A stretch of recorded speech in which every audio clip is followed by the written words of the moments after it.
Punto 1. Milei no ganó nada. A mí me lo presentaron, ya es presidente de Argentina, visir de Colombia y archimandrita de Chile, Uruguay y lo que viene quedando de las Falklands. Yo dije, madre mía, ¿qué? Pero las elecciones no eran el 22 de octubre. Ah, sí, pero estas son unas primarias donde toda la gente vota por las primarias de todos los partidos. A ver cómo está eso. Miren, las primarias para elegir candidatos generalmente las hacen los partidos, es decir, en el Partido Socialista Obrero Español en España, nosotros hacemos primarias para elegir a nuestro candidato a alcalde, a nuestro candidato a presidente del Principado de Asturias o de las distintas comunidades autónomas que tiene España. Y hacemos primarias para elegir al candidato a la presidencia. Bueno, pero las primarias para elegir al candidato a la presidencia, nosotros solemos oponernos, yo soy de los que más me opongo, a lo que llaman las primarias abiertas, es decir, que gente que no es del partido opine sobre cuál debe ser nuestro candidato. ¿Por qué? Porque es muy fácil hackearlo. Mandas a 10,000 personas del PP a que voten por el más tarado que tenemos, que los tarados también se presentan a las primarias, cuidado, y los tenemos en el partido, por supuesto, y evitan que uno que encuentran como enemigo muy fuerte sea candidato. Las primarias abiertas son hackeables. Si las primarias cerradas son enormemente hackeables y Podemos lo demostró en varias ocasiones. ¿Quién va a ganar? El que diga Pablo, hombre. Pero si esto es por votación, que va a tener más votos. Bueno, entonces, pero en Argentina las primarias son abiertas y obligatorias, es decir, a ti te presentan a todos los candidatos y tú votas. Pues de ese partido quiero que el candidato sea este, de ese partido quiero que el candidato sea este, de ese otro partido quiero que el candidato sea este. Esas son las primarias abiertas, la S no me acuerdo de qué es, y obligatorias. Las paso. Y en esas primarias el que tuvo más votos, poco más del 30%, pues fue Javier Milei. Algunos pueden haber votado por él hasta de chiste, gente que no está de acuerdo con él se vio obligada a votar por él. O bueno, no por él, por los candidatos de su partido, entonces pues en su partido ganó él. O sea que con esas primarias ha quedado proclamado candidato para las elecciones del 22 de octubre. Pero no ha ganado nada. El 22 de octubre veremos las elecciones presidenciales. Si nadie es votado mayoritariamente por una mayoría absoluta, es decir, el 50% más uno, entonces el 14 de noviembre hay balotaje. Quiere decir nuevas elecciones con solo los dos que tuvieron más votos. Así que Milei no ha ganado absolutamente nada. ¿Okay? Yo creo que esto es especialmente importante porque ya había gente llorando de que hoy Milei ha ganado. Bueno, Milei tiene un pequeño problema o ninguno, o varios. A mí me preguntan, pero Milei es un sujeto de extrema derecha, por supuesto, pero no es facha porque es de derecha liberal, pero no me parece correcto que sea fascista. Bueno, no es fascista, es facha, que ya es distinto. Facha es una derivación del fascismo que engloba una parte mucho más amplia de la extrema derecha. El fascismo tiene una base doctrinaria clara que encuentras en los escritos y discursos de Benito Mussolini. Así como el nazismo es un poco más difuso porque lo encuentras en Mussolini, pasado por Hitler, en Mi Lucha, pero luego en los discursos que va dando Hitler desde Mi Lucha hasta 1945. Y por lo tanto además es cambiante, maleable y moldeable, pero tiene elementos clave con los que analizamos nosotros precisamente para determinar que Vox es un partido nazi. Pero dice, ¿qué es Milei? A ver, mi pregunta es, ¿qué ideología tiene Andrés Manuel López Obrador? Ninguna. Tiene algunas ideas medianamente de protección a los pobres que se podrían identificar con cierta parte de la izquierda, salvo porque las hace como no la haría la izquierda, es decir, las hace como la harían los curas, mediante la caridad, no mediante el establecimiento de sistemas, procedimientos y métodos para el desarrollo económico de las comunidades, de modo que los ciudadanos que hoy son pobres mañana dejen de serlo y de manera autónoma continúen alejándose de la pobreza. No, eso sería solidaridad y eso sí sería de izquierda. Él les da dinero. Es como pasar y todos los días darle limosna a una persona para que coma. Esa persona va a estar muy agradecida, sin duda alguna. Tú te vas a sentir muy bien porque le das de comer todos los días. ¡Qué bueno eres! Hasta el día que te rompes una pata y no pasas por donde está él, y entonces ese día ya no come.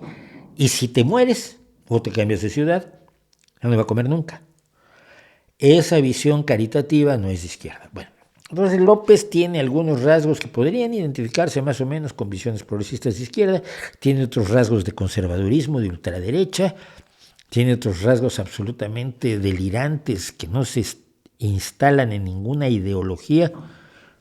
¿De qué es López? A veces es un narcisista populista, que más o menos lo que se le va ocurriendo lo trata de convertir en política. Vale, ya dimos un paso adelante. Ahora pensemos, ¿cuál es la ideología de Donald Trump? Si vas y le preguntas a Donald Trump, es muy probable que te diga, ¿y eso de ideología qué es? Porque no tiene ninguna.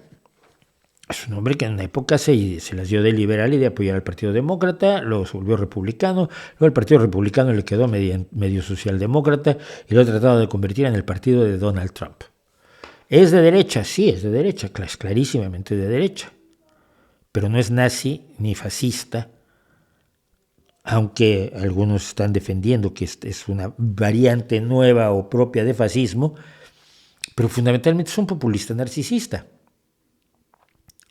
Es decir, es un hombre que cree que el gobierno es para que él esté mejor, para que él se muestre tan bueno como es en el público, que el poder está a su servicio, no él al servicio del poder, ni mucho menos del pueblo, que es lo mismo que le pasa al Obrador. El gobierno y las elecciones y todo lo que ha pasado están para servirlo a él. Bien. Boris Johnson, ya que estamos hablando de gente con cabello extraño, porque utilizan el cabello para distraer a la gente, peinados locos. ¿Qué ideología tiene Boris Johnson? Es un hombre de derecha, es un hombre conservador, tremendamente tendido a la derecha, pero no es que ideológicamente pueda establecerse como un hombre con un pensamiento de derecha. Él lo que ha hecho es utilizar el poder en su beneficio, como un narcisista populista que dijo todas las mentiras que fueran necesarias, en su caso él las mentiras del Brexit, Trump las mentiras de la inmigración que lo acercan más al fascismo. López Obrador creó la idea de los enemigos donde todos están en contra de él y todo es un complot contra él, ¿no? Bien, con esas bases, ¿qué ideología tiene Milei? ¿Contra quién va Trump? Contra el sistema, el Estado profundo. ¿Contra quién va Boris Johnson? Contra toda la izquierda malvada y horrible, que son todos los que no son él. ¿Contra quién va López Obrador? Contra todos los que no son él. ¿Contra quién va Milei? Contra todos los que no son él. ¿Qué ideología tiene? Una ideología de derecha, general, pero sobre todo es un narcisista populista. Basta verlo, el tío se encanta. Es que le gusta oírse, le gusta que lo aplaudan más que un tonto un lápiz. A ver, a todos los que hacemos cosas en público nos gusta que nos aplaudan, pero siempre tratamos que nos aplaudan por lo que hacemos bien. No mentimos o engañamos o simulamos para que la gente nos aplauda. Él es el rompedor del sistema como Trump, como Boris Johnson, como López Obrador, como todos esos populistas que han estado pasando por América Latina rompiéndolo todo. Napoleón, había un Napoleón en El Salvador, si mal no recuerdo, estuvo Fujimori y Alejandro en el Perú. Es decir, personajes que llegan de fuera, que satanizan a todos los que están en el gobierno. Pablo Iglesias lo hizo claramente siguiendo el populismo de la Clau en España, y que se presentan como la única salvación, la única posibilidad. Todos los demás son una casta, son el Estado profundo, son los fifís, son los neoliberales, son los conservadores, son el mal. Esa polarización es propia, por supuesto, del populismo. Este populismo de Milei está aunado a una creencia de adoración del libre mercado que llega a límites absolutamente delirantes. Él, el otro día yo lo veía diciendo que ministerios iba a quitar en Argentina, ¿no? Y así, además de una manera enormemente teatralizada. Y Ministerio de Cultura, fuera. Ya tú no tienes ninguna, chico, pero si el Estado no promueve la cultura, la única cultura que se promueve es la cultura de los ricos. El Estado tiene la obligación de velar no solo por la cultura que identifica, crea espacios de las distintas sociedades que conforman un país, de las distintas etnias, pueblos, tradiciones, etcétera, sino de impulsar la creación futura. Ciencia fuera, bueno, pues casi como López Obrador. Hace todo esto y se queda solamente con la idea de que el Estado tiene que dedicarse a la seguridad, la justicia y cuidarlo a él. Y los demás que se rasquen con sus propias uñas. Esto es una forma de ultraliberalismo económico, no social, es lo contrario del liberalismo social, pero es una forma de decir el mercado y las relaciones económicas son lo único que debe primar en las relaciones humanas y que cada quien se rasque con sus propias uñas. Es decir, que el mercado y la economía son lo único. Fíjate, ahí coinciden con Marx, es muy curioso, ¿no? Entonces, si el Estado solo está a cargo de la seguridad y la justicia, te vamos a quitar muchísimos burócratas que se llevan tus impuestos. ¡Ay, qué bien! Entonces ya no vas a tener sanidad pública. Entonces tendrás impuestos para pagar al médico. Ya, pero mira, si yo gano una miseria y me regresas el 10% de mi miseria y yo tengo un cáncer con el 10% de mi miseria, no creo poder pagar un médico que valga la pena, ¿eh? Asunto tuyo. Compite en el mercado, gana, triunfa, sale adelante. No, ya, pero es que yo no pude ir a la escuela. Problema de tus papás, ve y reclámales a ellos. Tenían que haber ganado suficiente dinero para pagarte una buena escuela. Bueno, pero ya no tengo la buena escuela, tengo 25 años, tengo cáncer. ¿Qué hago? Muérete. La visión ultra libre mercado tiende a olvidarse habitualmente de que para que unas personas puedan competir en el mercado necesitan una preparación adecuada. Necesitan los elementos necesarios para poder competir. Esta es la misma lógica de un tipo que te diga, mira, vas a tener libertad de boxeo, pero para comer necesitas boxear. Entonces tú a partir de mañana te vas a enfrentar al Canelo, luego vas a pelear con Mike Tyson, luego vas a pelear con... Tú dices, oiga, perdón, es que yo no sé boxear. Haber aprendido.